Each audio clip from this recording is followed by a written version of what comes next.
अस्सलाम दोस्तों, खुशामदीद कहते हैं अपने यूट्यूब चैनल फेसबुक पेज पे। तो डॉक्टर शफकतुल्ला साहब हमारे साथ मौजूद हैं। दोस्तों, तो धान के मुतालिक जो है इनसे कुछ अहम इंफॉर्मेशन लेंगे। तो सर जी, जो सबसे पहले जो है वो बताइएगा कि मूंजी लगाने के लिए हमारे काश्तकार भाइयों को सबसे पहले क्या अहम चीज़ जो है वो करनी चाहिए। जी, आपका सवाल बहुत अच्छा है। अस्सलाम वालेकुम सब सुनने वालों, देखने वालों को मेरी तरफ से।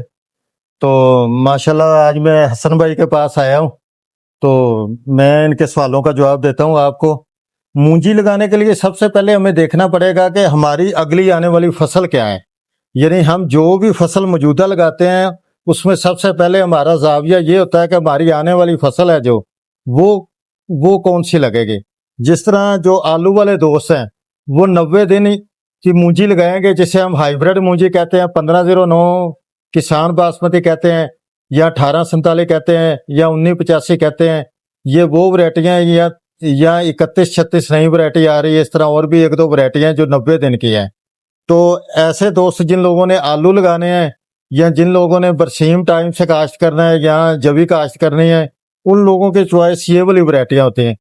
जिन लोगों ने गंदम लगाने हैं उन लोगों की चॉइस होगी कायनात 1121, जिसे 1885 भी कहते हैं, सुपर 515 PB07।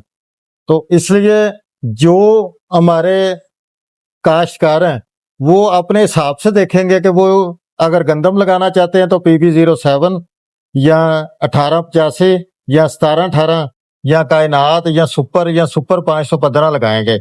जिन दोस्तों ने आलू लगाना है या कोई अगेती ऐसी फसलें लगानी है तो जो वो 90 दिन की वैरायटी चॉइस करेंगे। 90 दिन की वैरायटियों में मैंने पहले ही बता दिया है, 1509 किसान बासमती, 1847 और उसके बाद होगी 1985 या हाइब्रिड वैरायटी। वो तो हर कंपनी के पास होते। जी जी, बहुत शुक्रिया डॉक्टर साहब।